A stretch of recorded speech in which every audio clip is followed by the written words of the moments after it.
Habang nagduduyan ako sa anak ko, naalala ko lang nung bata pa kami magkakapatid. Tatlo kami magkakapatid, and kasama namin yung mama namin sa bahay. Tapos yung tatay ko nagtatrabaho sa opisina. Naalala ko lang, kaya pala yung mama ko noon, madalas kaming, minsan nagagalit siya pagka hindi kami natutulog sa hapon. Ngayon ko na-realize na kaya pala niya kami pinapatulog. Tatlong dahilan. Una, gusto niya na maging healthy kami. Gusto niya na kumpleto yung tulog namin at tumangkad kami kagad.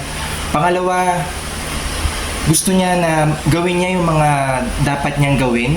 Kasi pagka malilit pa yung mga anak mo, kailangan babantayin mo yan dahil yung mga malilit na anak, yan yung mga kalikutan pa, hindi mo pwedeng ilang minuto lang, segundo lang, wala sa paningin mo, baka maksidente na.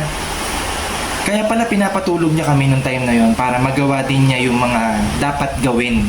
Kanyari, maglalaba o kaya maghuhugas ng plato, magtitiklop ng damit, magpaplansya, yung mga gawaing bahay. At ikatlo, ito yung pinaka-importante, kaya pala kami pinapatulog ng mama namin nung time na yon dahil gusto rin niyang makatulog, gusto rin niya magpahinga.